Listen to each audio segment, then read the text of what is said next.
கிருபானந்த வாரை அடித்த ஜோக். அவரை போல ஜோக் அடிக்கிறதுக்கு நக்கல் பண்ணுறதுக்கு ஆளே உலகத்தில் கிடையாது.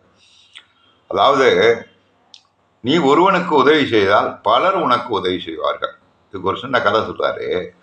ஒரு ராஜா என்ன பண்ணுவானா, பெரிய கச்சேரி ஒன்று வச்சு அந்த கச்சேரி கடவுளை பற்றி பாடுறது பாடல் கேட்க வர்றவங்களுக்கெல்லாம் அறுசுவை சாப்பாடு அப்படின்ட்டாங்க. கூட்டம் ஏகப்பட்ட கூட்டம், நல்ல பசி, எல்லாம் வெறும் வயிற்றோட வந்துட்டானுங்க. அன்றைக்கி அறுசுவை உணவோட சாப்பாடு கிடைக்குதே. அந்த காலத்தில் சாப்பாடு பெரிய விஷயம், அதுவும் அறுசுவை உணவோடு. 1 மணி ஆச்சு, எல்லாம் முடிஞ்சு மத்தியானம் பசியோட இருக்கேன். கதவை இழுத்து போட்டாராம் ராஜா. என்னடா அப்படி பண்ணிட்டாரு, பசியோடு இருந்தாங்களாம். திடீர்னு கதவை திறந்து சொன்னாராம், எல்லாரும் சாப்பிடலாம், டேபிள் ஃபுல்லாக சாப்பாடு இருக்குது, ஆனால் வரலை மடக்கி சாப்பிட்டீங்கன்னா வரலை வெட்டி விடான்ட்டார். ராஜா அவர் சொன்னதுதான். அதில் 16 பேர் மட்டும் சாப்பிட்டாங்களாம். எப்படின்னா, ஒருத்தன் கையால் எடுத்து இன்னொருத்தனுக்கு ஊட்டி விட்டாங்க. புரியுதுங்களா? நீ ஒருத்தனுக்கு உதவி